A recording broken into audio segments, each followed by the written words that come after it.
Remember, elephants are native to India, not horses. Horses are imported to India, but elephants are homegrown, and all the kings of India love elephants. And in Harappa, you have the seal, which has the elephant, which means they were familiar with elephants. We're not very sure if it was domesticated elephant or it was wild elephant. You have one of the earliest artworks showing a group of elephants going towards a stupa like structures praying to it. Similar elephant art is found in the Sanchi stupas.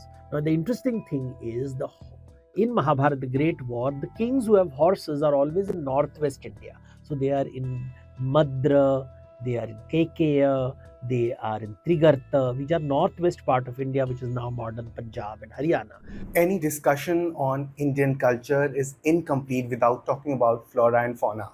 Especially when we talk about animals, we realize that they hold such an important place when we are talking about Indian culture. And this is what we are going to discuss today in Art and Culture with Devdutt Pattanaik.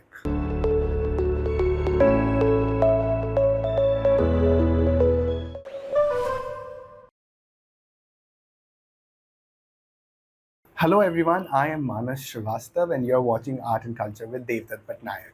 Now, in our previous episodes, we've covered some very relevant themes related to art, culture, and heritage, which tells so much about our country, important for your UPSC examination, as well as if you are a culture lover. Now, in this episode, or in the coming episodes also, we're going to talk about the significance of animals when we see it from the perspective of culture.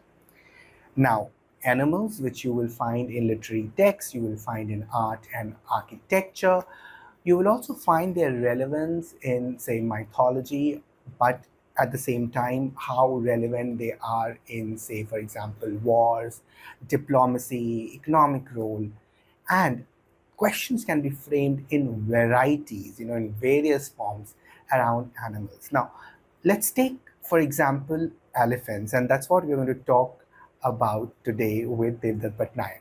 So, Devdutt, if you can enlighten us, tell our students that what is the significance of animals like elephants when we see them from the perspective of culture.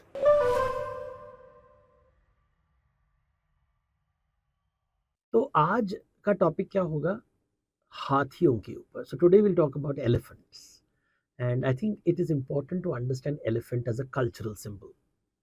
Now you may ask why? Why is it so important? Remember, elephants are native to India, not horses. Horses are imported to India, but elephants are homegrown, and all the kings of India love elephants. Interestingly, elephants were there even in China, but Chinese emperors never used elephants. They found them to be unruly, undisciplined, and the elephant population in China was wiped out to make way for farmlands. So you say we can understand the cultural difference. In India, elephant is central to Indian culture, but it is not so in China. We know that there were Chinese landscape, in the forests there were elephants, especially in the southern part of China, but they were wiped out to make way for farmlands. How different. But now let's understand, again, if you want to study, if there's a question asked about elephant, significance of elephant in Indian culture, कैसे answer करोगे? So the rule is very simple. Whenever you talk any cultural topic, you should talk about it from a historical angle, so timeline, and the second is geographical. You have to look at it from space, north, south, east, west, south India. Thank you, Devdutt. And now I can directly come to the point and ask you that what are the references of elephants that history provides in its various forms or in its various sources? If you can tell us some interesting, relevant points from the perspective of historical sources, which tells us about elephants' significance.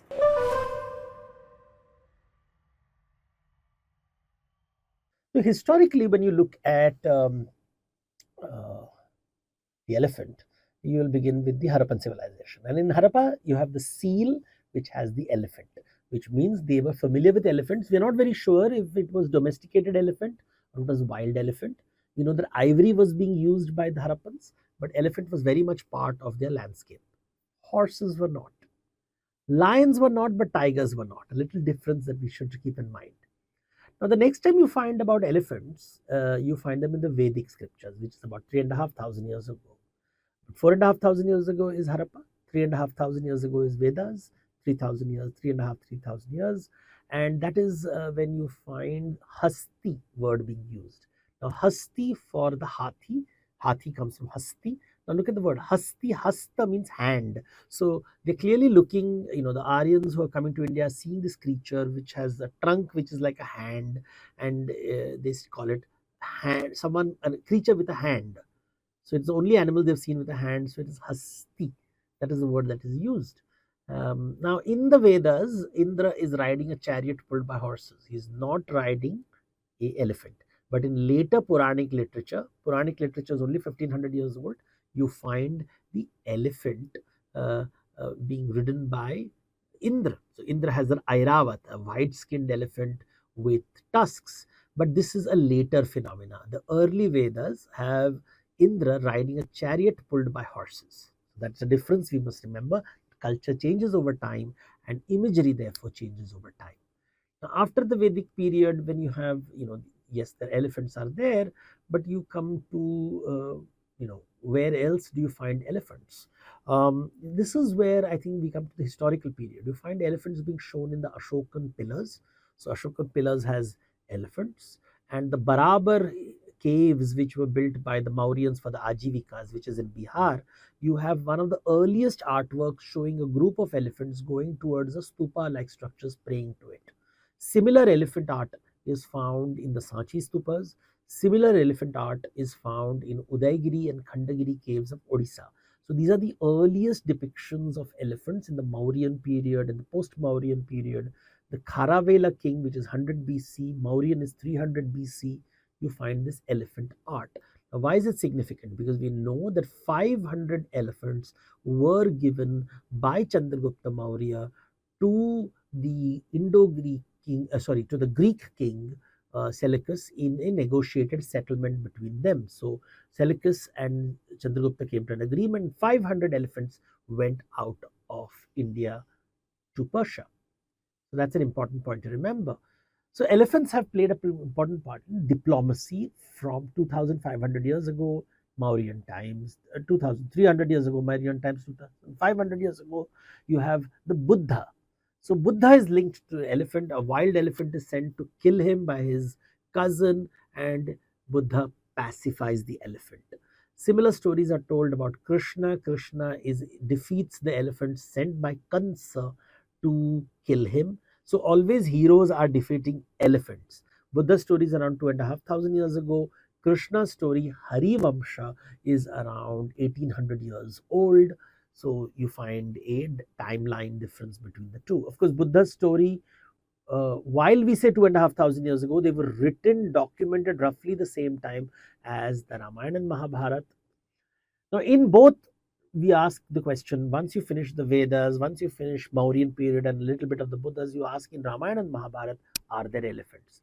Now, you don't find elephants in Ramayana, but you find them in Mahabharata.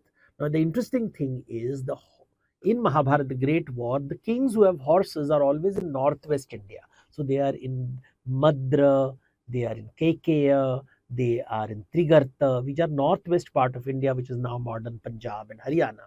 But elephants are coming from the eastern part of India, Bihar. So Bhagadatta, Jarasandha, Kansa, they are all linked with the eastern part, Bihar side, and they are all having elephants. So you have the Mahabharata elephant, the famous Ashwatthama elephant, when Yudhishthira tells Dronacharya that the elephant Ashwatthama or the man Ashwatthama is dead. So you realize warfare in Mahabharata, the war has reference to elephants.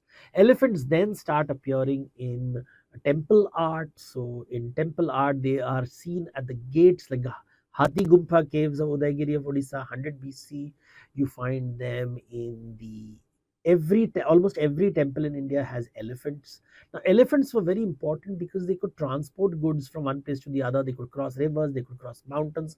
They're extremely agile beasts, and they're linked with the earliest images of Lakshmi found in the Buddhist stupas, where she's shown bejeweled with lotus flowers and elephants.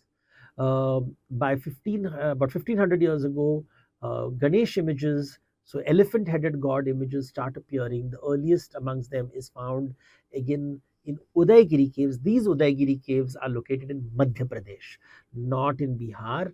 And this is Gupta period, so 1500 years ago. You have elephant headed Ganesha images appearing. Remember, Lakshmi images with elephants are found 2100 years ago in Barhut as Sanchi stupas in Buddhist sites, but elephant headed Ganesha is found later.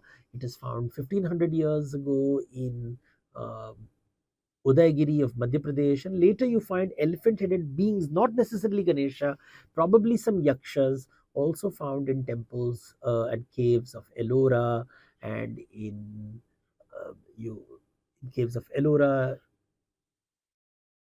in the temples of Pattadakkal in Karnataka 1300 years ago, 700 AD. So elephants start to appear more and more as Ganesha. So you find these many cultural references to elephants. Thank you so much, Devdutt. Now, students must realize that when we are talking about art and culture, it is not just a particular historical event or an episode or a particular period which questions will be directly asked from. You can have questions from such kind of themes where relevance of animals in Indian culture can be asked. The other important thing is that a particular animal is not just associated to a particular religion or a historical event or an episode or some text, but also there's a history of ideas how a particular element or animal is associated with a particular idea, which takes form in a later period as well. Now all these things we will try to get answers from Devdutt in the next episode. So stay tuned. Keep watching Art and Culture with Devdutt Pattanaik. And as I always say, think smart, work hard, conquer your goal. Bye bye.